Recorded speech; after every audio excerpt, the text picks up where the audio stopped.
Actually, if I think back, there's a couple of moments which were important in my personal journey towards disruptions and also AI. First one probably was in 2016. So we had a global leadership meeting and our former CEO, he was talking about disruptive business and exponential developments of technology. My brain was very busy thinking about what does this mean and how do I apply it and actually how do you build an organization. So I researched a little bit and bought a lot of books. I started reading them and I came across one which was teaching how to build an exponential organization. So they call it a 6D framework. So it consists out of 6 words starting with D. And the underlying is basically Moore's law, which says every 2 years, basically the amount of transistors you can put on an integrated circuit doubles. And this transforms the world. So this is, so to say, the engine.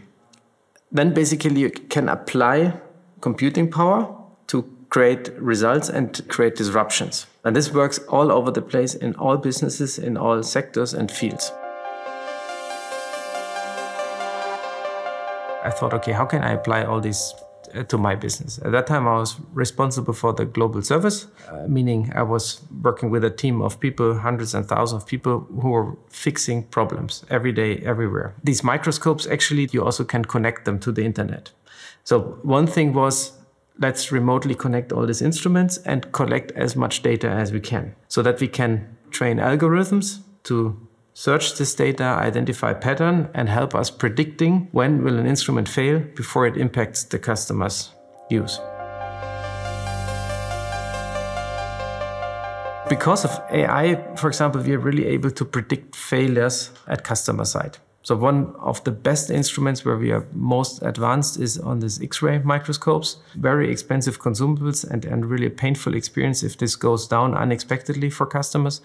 And I would say we're probably 90% of all the cases. Like if sources fail, we can predict and plan in advance. We can make sure the logistics is in place, the engineer is scheduled, the customer knows that we'll have an intervention, and then usually it goes very smooth. So this was one use case. The other one basically was, how can we use all the information recorded in our customer relationship management systems from all the service reports we did over the past years? The engineer in California doesn't know that the same problem he's trying to fix today was solved in Japan 3 weeks ago. This was a motivation basically to use all of our data we have in different systems and kind of run AI through it or over it and find the patterns again and recommend best troubleshooting procedures to maybe very new engineers. One of the hot topics actually we now want to explore further in ZEISS is this whole concept of customer experience. Today, if you visit a website, your job as a user is you find information, figure out where it is hidden.